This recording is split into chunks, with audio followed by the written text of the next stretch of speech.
मूसलाधार बारिश के बीच में सुनसान सड़क पर सुहानी किसी की मदद का इंतजार कर रही थी।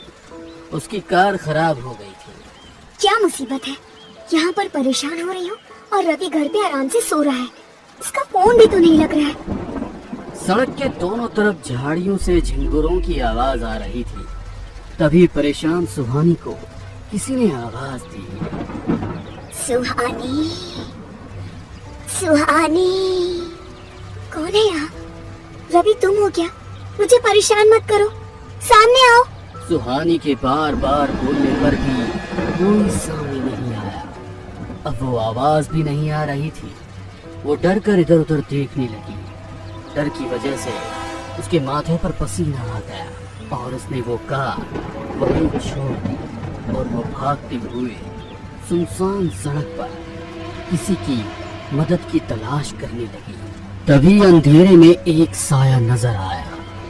डूबते हुए के लिए तिनके का सहारा सोच वो उसकी तरफ बढ़ने लगी, मगर जैसे ही पास में पहुंची डर के कारण उसकी चीख निकल गई।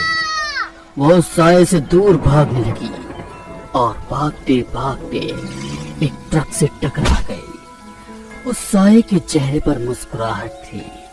जैसे ही ये हादसा हुआ, घर पर सो रहा रवि अचानक से उठ गया। उसका पूरा शरीर पसीने से भीग गया। उसने पूरे घर में देखा, सुहानी अभी तक नहीं आई थी। रात के 2 बज गए और सुहानी अभी तक क्यों नहीं आई? कहीं वो किसी मुसीबत पे तो नहीं? शिट, मेरा फोन भी स्विच ऑफ है। वो यदि फोन भी लगा रही होगी तो कैसे पता चलेगा? रवि ने तुरंत फोन चार्जिंग पर लगाया और जैसे ही फोन चालू हुआ उसने तुरंत सुहानी को कॉल किया। हेलो सुहानी, क्या हुआ? तुम अभी तक घर क्यों नहीं आई? तुम्हें बहुत जल्द मेरी याद आ गई। मैं यहाँ पर अकेली खड़ी हूँ। मेरी कार खराब हो गई है। मैं लोकेशन शेयर कर रही हूँ, जल्दी से लेने आओ। कहते हुए सुहानी ने फोन रख दिया। थैंक गॉड सुहानी ठीक है, वरना मैं तो इतना बुरा सपना देख के डर चुका था। रवि और सुहानी दोनों बेस्ट फ्रेंड थे और मुंबई में फ्लैट भी शेयर करते थे। अगले दिन, सुहानी तुम ये लेट नाइट जॉब छोड़ क्यों नहीं देती? मुझे तुम्हारी बड़ी चिंता होती है यार। आखिर तुम्हें किस चीज की कमी है? तुम तो सुहागपुर की राजकुमारी हो। जैसे ही रवि ने ये कहा, सुहानी गुस्से में उसकी ओर देखकर बोली। कितनी बार कहे हम तुमसे कि हम कोई राजकुमारी नहीं है। बरसों पहले हमारे पिता ने हमें घर से निकाल हॉस्टल में डाल दिया था।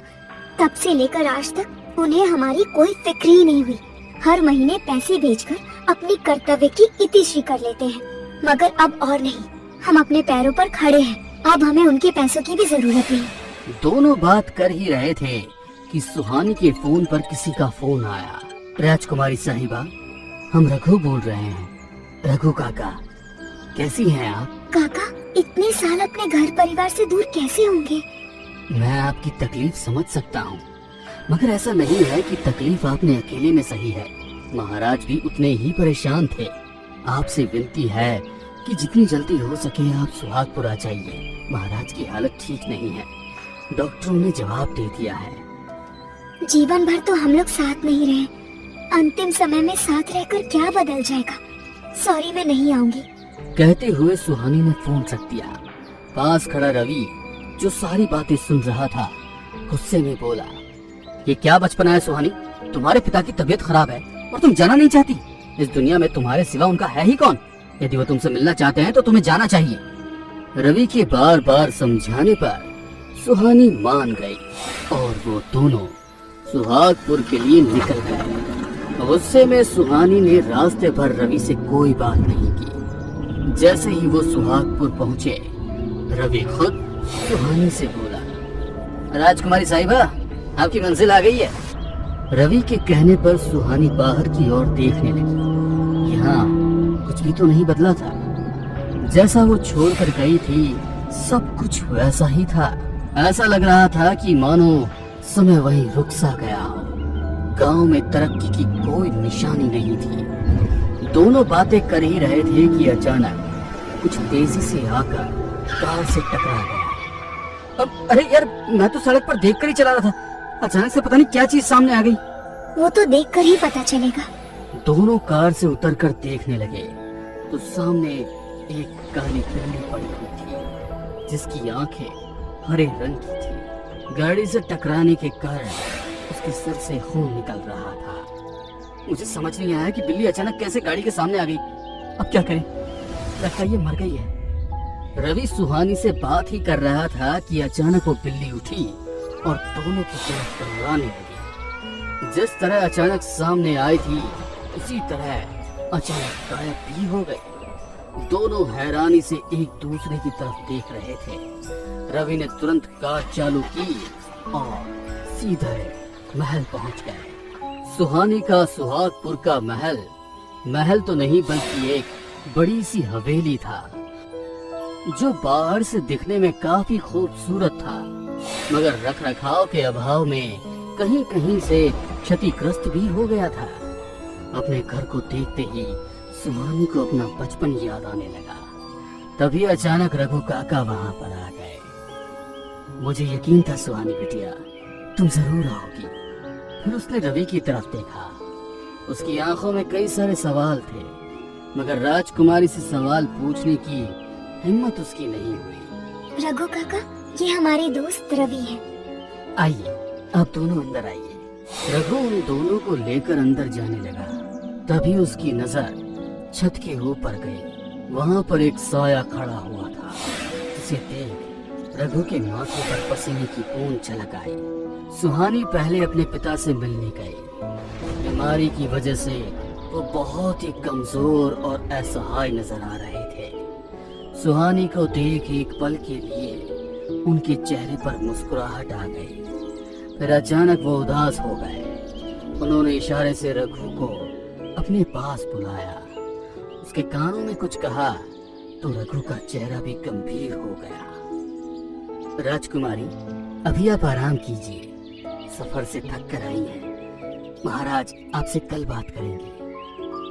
रघु की बात सुनकर सुहानी को बहुत गुस्सा आया।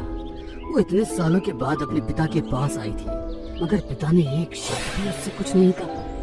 वो गुस्से में अपने कमरे में चली गई। वहां जाकर उसने देखा कि उसके कमरे में भी कुछ नहीं बदला था। उसके खिलौने उतने ही जतन से अभी शोकेस में सजे हुए थे। अलमीरा में उसके पुराने कपड़े इसी तरह तह करके रखे हुए थे कि मानो कोई उन्हें रोज सहेजता हो। वो ये सब देख ही रही थी कि रघु उसके लिए खाना लेकर आ गया। क्या देख रही है राजकुमारी साहिबा? आपका कमरा अभी भी वैसा का वैसा ही है। महाराज यहाँ आकर आपकी चीजों को छूकर ऐसा महसूस करते थे मानो वे आपको छू रहे हो, सहला रहे हो। रघु की बातें सुनकर सुहानी की आंखों में आंसू आ गए, मगर उसने तुरंत अपने आंसू छुपाए। सुहानी को खाना देकर रघु पूरे कमरे को गौर से देखने लगा और फिर सुहानी को रात में कमरे से बाहर ना निकलने की हिदायत देकर वो वहां से चला गया। फिर महाराज के कमरे में पहुंच अलमारी के पीछे से एक गुप्त रास्ते में मशाल लेकर दाखिल हो गया। उस पूरे रास्ते में अंधेरा था। जगह जगह बने हुए जाले और कुछ चमगादड़ सभी को हटाते हुए उस रास्ते के खत्म होने पर एक गुफा में दाखिल हुआ और वहां से एक संदूक लेकर बाहर आ गया। महाराज ने जैसे ही उस संदूक को देखा, उनकी आंखों में वह साफ नजर आ रहा था। उन्होंने रघु को उसे खोलने के लिए कहा। जैसे ही रघु ने उसे खोला, वो पीछे हट गया। संदूक में एक कंकाल था। दूसरी तरफ सुहानी को नींद ही नहीं आ रही थी। उसने रवि को महल की छत पर चलने के लिए कहा। देखा तुमने, इतने वर्षों के बाद भी मेरे पिता ने मुझे एक शब्द भी कुछ नहीं कहा, इसीलिए यहाँ आने का जरा भी मन नहीं था। देखो, उन्होंने तुमसे कुछ नहीं कहा, ये तो मैंने भी देखा। और तुम्हें देखकर उनकी आंखों में जो आंसू थे वो तुम्हें नजर नहीं आए? कुछ तो राज है जो वो अपने मन में छुपाए हुए हैं। मगर क्या? दोनों बातें कर ही रहे थे कि तभी उन्हें वही काली बिल्ली नजर आई जो उन्हें सड़क पर मिली थी। उसने जैसे ही सुहानी पर झपटा मारा, एक काले कपड़े पहने हुई महिला ने उस बिल्ली को धर दबोचा और उसे खाने लगी। उस महिला के सिर पर चोट लगी थी जिससे खून बह रहा था। आंखों की जगह सफेद पुतलियां वो हवा में उस पर लहरा रही थी। बिल्ली के शरीर से जमीन पर टपके हुए खून को उसने अपनी लंबी जुबान से साफ किया और अचानक वहां से गायब हो गए। रवि और सुहानी दोनों हैरान थे कि उन्होंने जो कुछ भी देखा वो सच था या सपना। क्या कारण है कि महाराज ने सुहानी को इतने दिनों तक खुद से दूर रखा? रघु को किसका कंकाल संदूक में मिला? आपके सभी सवालों के जवाब मिलेंगे हादसा 2 में।